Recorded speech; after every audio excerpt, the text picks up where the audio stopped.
All right, well, I'll say what I said just a moment ago. Chairman Jorden and I have been very clear. We issued a lawful subpoena to the president's son. This has been a 10-month investigation, a credible, transparent investigation that has produced a lot of troubling evidence. We have lots of questions. Hopefully you all have had an opportunity to go in the committee room and see the boxes of documents that we've accumulated, tens of thousands of pages of documents. We have lots of specific questions. This is an investigation about public corruption at the highest levels of our government. The American people expect Congress to investigate this because I think one thing that Chairman Jordan's proven is the FBI, the DOJ, and the IRS, as we've heard from the whistleblowers, have all dropped the ball. So the House Oversight and House Judiciary Committee are conducting this credible investigation that an overwhelming majority of Americans want. We have specific questions for the president's son. He does not get to dictate the terms of this subpoena. So with that, I'll turn over to Chairman Jorden. I would just point out that I've had a chance now to review what Hunter Biden said in his press conference, and I think he made an interesting statement. He said his father was not financially involved in the business. And I think that qualifier, the word financially, is important because once again it shows another change in this story. First it was no involvement, then no, I never talked to anyone, and then we find out about the dinners, the meetings, the phone calls, and everything else. Now it's okay, he wasn't involved in the business financially. I think that is important. It's one of the reasons we want to talk to Hunter Biden. Second thing I would say is this: in a few hours, I think the House of Representatives is going to pass the impeachment inquiry, and that is an important step. If you talk to any scholars in this, I think we could proceed as we did under Speaker McCarthy where he announced it, but this is an important step. The impeachment power resides solely with the House of Representatives. If a majority of the House now says we're in an official impeachment inquiry as part of our constitutional duty to do oversight, that carries weight. That's going to help us get these witnesses in. And maybe most importantly, regarding this morning's activities, this is the argument that the White House and Hunter Biden's counsel used to say he shouldn't come. Okay, we disagree. We thought he should have been here. But when we take that vote this afternoon, what's our argument going to be then? We think he should come in. And if he doesn't, we're going to move forward with contempt proceedings. There's a process we have to follow, but we plan to do that. Had Hunter Biden come in today and answered 3-4 hours of questions, do you think some Republicans would have backed off on the inquiry tonight, possibly, or were you guys hell-bent going forward no matter what? No, they're not going to hold back because we've requested thousands of emails that they still will not turn over. We've requested transcribed interviews with certain White House staff that they've instructed not to come. So the White House continues to obstruct, and I think you're going to see a clear message from the House today for the White House to cooperate with this investigation. What's the latest on that? She's coming. Yeah, she's coming. She's coming. Yeah, she's coming. We know. We definitely know come. Process and timeline there. There has to be a report filed. We're scheduled to depart for the Christmas break tomorrow, but we will begin moving on that report working with the lawyers on the Oversight Committee and lawyers on Judiciary Committee and Oversight Committee to get that ready. But there's a process you have to go through, but we will initiate that process. Are you concerned if you are able to pass a contempt resolution and then you refer that to the Biden Justice Department, how they might handle it? How do you think that process plays itself out? Well, it's supposed to be equal treatment under the law.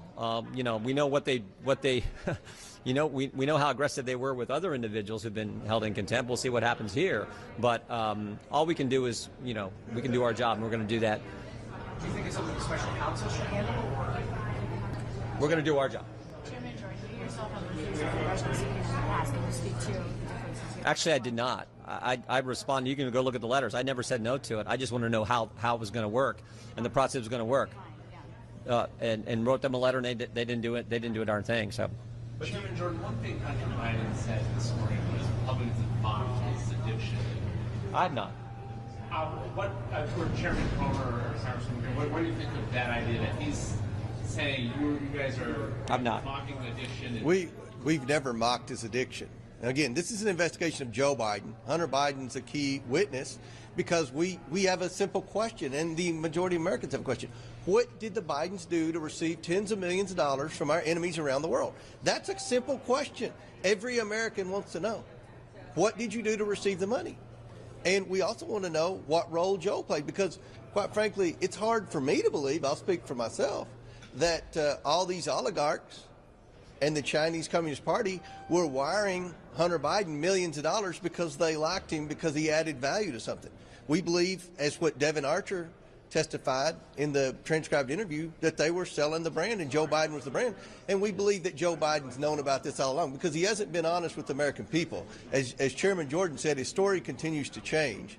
In the very beginning, when we launched this investigation, Joe Biden said he never met with any of these individuals.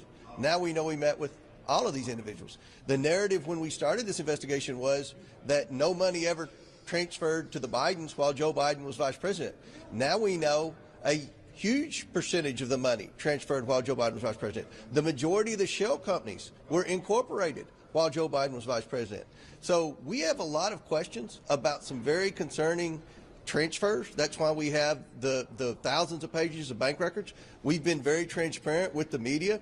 This has been, I think, the most transparent political or congressional investigation since I've been in Congress for 7 years. We've produced 4 bank memorandums with specific bank statements. I mean, this is a concern. This is about public corruption at the highest levels. And, you know, the president's son does not get to set the rules. I mean, he's had a pretty good run with the Department of Justice, with the IRS, and with the FBI. But these 2 committees are going to hold firm. We have taken steps to go by the book in this investigation. Now we're in the phase where we do the depositions, and you know what he did today is unacceptable. Some Republicans I talked to in the committee say they do think the evidence is already there. They feel like they've seen enough to actually file articles of impeachment. But you two, Chairman, do you feel like you've seen enough now? Personally? I've said all along, I think the evidence is compelling. But we still need to talk to Mr. Schwerin, Mr. Walker, Mr. Bobulinski, Kevin Morris, Jim Biden, Hunter Biden. We need to talk to the 2 individuals who are part of Blue Star Strategies, Sally Painter and Ms. Tramontano. So those are people we need to talk to. We think with the vote this afternoon, we get those individuals in a more timely fashion, and we get the documents we want. And I would still go back to this. 1 hour ago, I think the biggest takeaway was the statement from Mr. Biden where he said, my father was not financially involved in the business. That is a huge change, which means, sort of means he's involved. I think that's how anyone with common sense would read it. He's been involved, just not financially. That is a huge departure from everything they've said now for the last 3.5 years. So, as the chairman pointed out, the White House's story has changed multiple times. The Justice Department story has changed multiple times on how they handle this investigation. But the story that hasn't changed, the testimony that has been consistent and stood up to cross-examination, is the 2 whistleblowers. Their story has not changed, and frankly, it's been buttressed and reinforced by we've done 8 different depositions of people involved in the investigation at the Justice Department, the Hunter Biden investigation, and none of them have refuted what those guys say. So over time, it just keeps changing from the White House. And this statement today, I think, is the biggest news of the morning, I guess, along with the fact that he didn't show up, which he's supposed to do. Thank you all very much. We got to go. Thank you all. Thank you.